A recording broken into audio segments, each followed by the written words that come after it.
नमस्कार मित्रों। मैं आपको लील सर शिकार प्रकरण की जो आंखों देखी स्टोरी है पूरे प्रकरण की, वो मैं आपको साझा कर रहा हूँ। होता क्या है, रात्रि में लील सर के पास 2 किलोमीटर आगे शेरपुरा रोड है और शेरपुरा रोड के पास ही एक ऐसी जमीन है, रेत के धोरे और पहाड़ और आसपास 3 किलोमीटर के दायरे में कोई ढाणी निवास नहीं है। हालांकि यह जगह लीलसर गांव से 2 किलोमीटर दूर ही स्थित है, लेकिन जिस जगह यह शिकार हुआ उस जगह 1 2 3 4 ऐसी पाले हैं जब 2 3 किलोमीटर के दायरे के अंदर वहां पर कोई भी निवास या कोई भी ढाणिया नहीं। सड़क के पास औरण की जमीन और पास में धर्मपुरी महाराज की छतरी भी है। वो शिकारी लोग जिस दिन घटना को अंजाम देते हैं तो उनमें से ऐदान वजीर गैंग इस जगह की लोकेशन देखते पूरी रेकी करते हैं। दिन में इस जगह की पूरी लोकेशन देखते हैं और लोकेशन जब ऐदान वगैरह ये वहां पर इस लोकेशन को देखने आते हैं तो वहाँ कुछ चिंकारियों का झुंड है जो वो उन पहाड़ों के अंदर अटखेलियां करते हुए नजर आते हैं। तब उस जगह को ये लोग सारे मिलकर, जो इनकी शिकारी पूरी ये गैंग है 10 12 जितने भी लोग हैं, वो इस जगह को चिन्हित कर लेते हैं और 12 अगस्त को रात्रि ऐदान गैंग उस समय वहाँ पहुँचती है। पहले धोरे के ऊपर बैठकर ये लोग वहाँ पर पहाड़ के ऊपर शराब पीते हैं। फिर रात को करीब 1:30 बजे के आसपास ये लोग है जो शिकार करना शुरू करते हैं। यानी 1:30 बजे के बाद में हो सकता है कि 2 बजे 3 बजे, लेकिन 1:30 बजे के बाद में ये लोग शिकार करना स्टार्ट करते हैं। तो शिकार करने का इनका तरीका कुछ अलग था कि ये इतने सारे चिंकारों को मारा तो इन्होंने शिकार कैसे किया। इनके पास एक चार्जिंग टॉर्च होती है। उस टॉर्च के ऊपर जो देसी जुगाड़ बनाकर एक मोटर लगाकर झुंझुना बजाते हैं। इस तरह का यह जुगाड़ बनाने, जब टॉर्च रिचार्ज नहीं होगी, जब तक यह झुंझुना उस टॉर्च के ऊपर लगा होता है तो वो एक तरह की ऐसी कर कर ऐसी मधुर आवाज निकालता है उस देसी जुगाड़ से, उस टॉर्च के ऊपर जो लगा होता है। तो रोशनी जब टॉर्च की उस चिंकारे के ऊपर पड़ती है और झुंझुने की जो आवाज आती है उस पर फोकस चिंकारे का हो जाता है और टॉर्च की रोशनी चिंकारे की आंखों पर भी पड़ती है।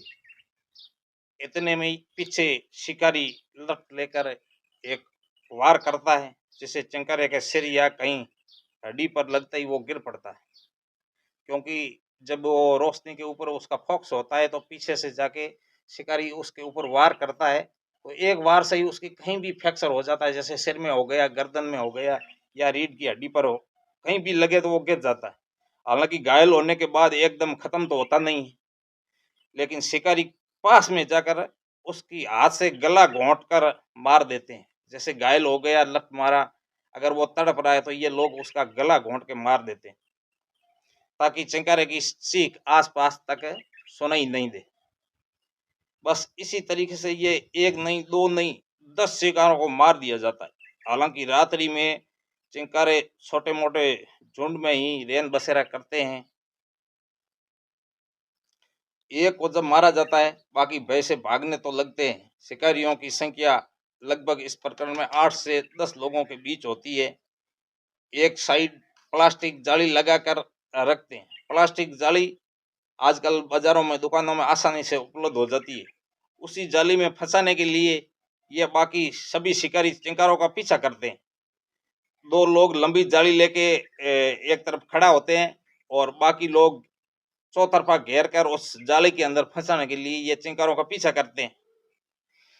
चौतरफा घेर कर जाली की तरफ जब भी ये भागते हैं तो रात्रि में प्लास्टिक जाली चिंकारों को दिखाई नहीं देती है और जाली के अंदर सींग या पैर फंसने के बाद चिंकारा खूब निकलने की कोशिश करता है, लेकिन प्लास्टिक जाली वो इतनी मजबूत होती है कि चिंकारा उस जाली में फंसने के बाद बाहर निकल नहीं सकता।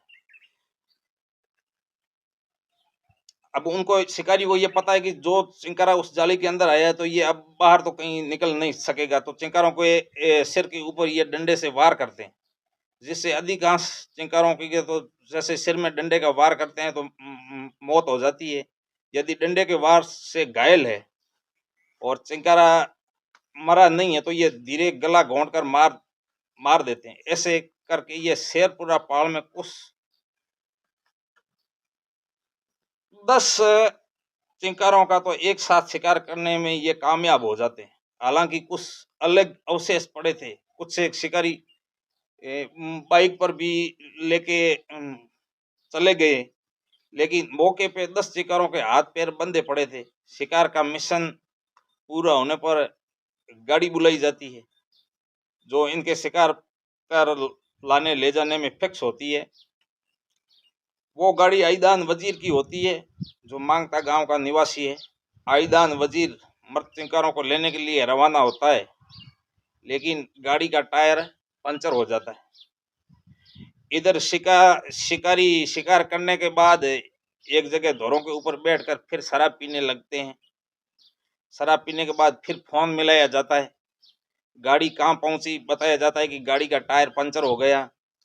आईदान वजीर आनंद फानंद में गाड़ी दूसरी गाड़ी की व्यवस्था करने में उधर उधर फोन मिलाता है, लेकिन रात्रि होने से पंचर निकालने या कोई गाड़ी की व्यवस्था के लिए कोई तैयार नहीं होता है और न कोई गाड़ी की व्यवस्था हो पाती। इधर रात धीरे धीरे ढलने से इनका टाइम था वो धीरे धीरे लगभग 3 बजे के बाद में धीरे धीरे जैसे रात गुजरी सवेरा होने लगता है।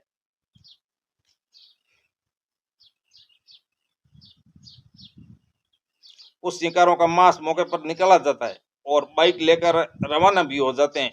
बाकी मर्द शिकारों के वहीं जाल के पेड़ों के नीचे डाल दिया जाता है ताकि किसी को भनक नहीं लगे, और फिर शाम होने पर गाड़ी की व्यवस्था कर ले जाने के लिहाज से 2 जाल के पेड़ों के नीचे अलग अलग रख दिया जाता है।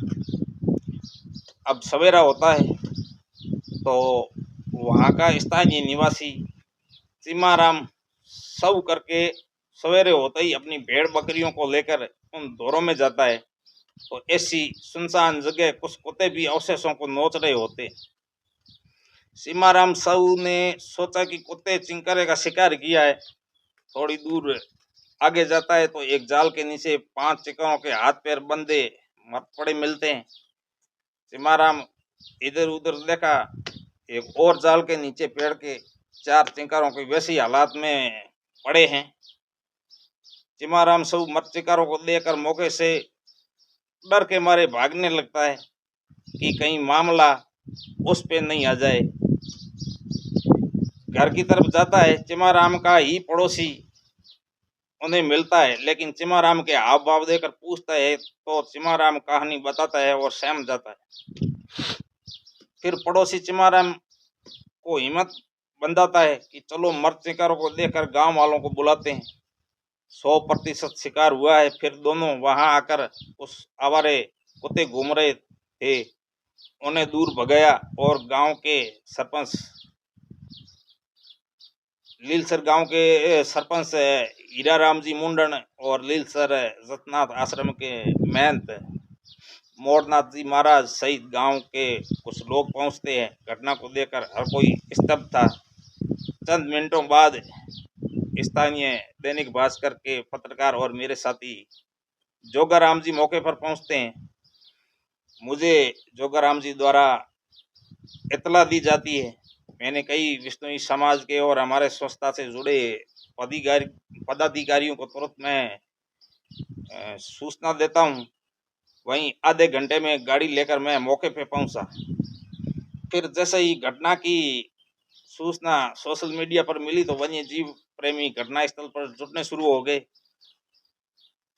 इतिहास एक साथ इतने चिंकारों को मारना, आरोपी की गिरफ्तार मांग को लेकर वन्य जीव प्रेमी धरने पे बैठ गए। एक साथ में लगभग 10 चिंकारों को मारना और आरोपी की गिरफ्तारी नहीं हुई, इसलिए सारे के वहाँ धरने पे बैठ गए। दो दो दिन धरने के बाद इसी शर्त पर धरना स्थगित किया कि घटना का जो मुख्य आरोपी है कृष्ण देशांतरी, उसे गिरफ्तार कर लिया गया और पूछताछ शिकारों की डील कहाँ करता है, रिमांड के बाद आपको बता दिया जाएगा। और जहां कहीं होटलों में सप्लाई देता है सभी पर कार्रवाई होगी। इसी आश्वासन के बाद धरना है जो समाप्त कर दिया जाता है। लेकिन तीसरे दिन पता लगता है कि प्रशासन द्वारा कृष्ण देशांतरी की गिरफ्तार हुई नहीं है और धोखे से धरना समाप्त करवाया गया। इस बात को लेकर वन्य जीव प्रेमियों में घटना को लेकर रोष और ज्यादा बढ़ गया और जिला कलेक्टर को भी ज्ञापन दिया। 21 अगस्त तक का समय दिया और फिर कलेक्ट्रेट के सामने बड़ा धरना प्रदर्शन होगा। इधर वन विभाग की टीम 9 शिकारियों को गिरफ्तार कर चुकी है, लेकिन घटना का जो मुख्य सरगना कृष्ण देशांतरी व अन्य उसका साथी सत्ताराम भील का कोई अभी तक अता पता नहीं है।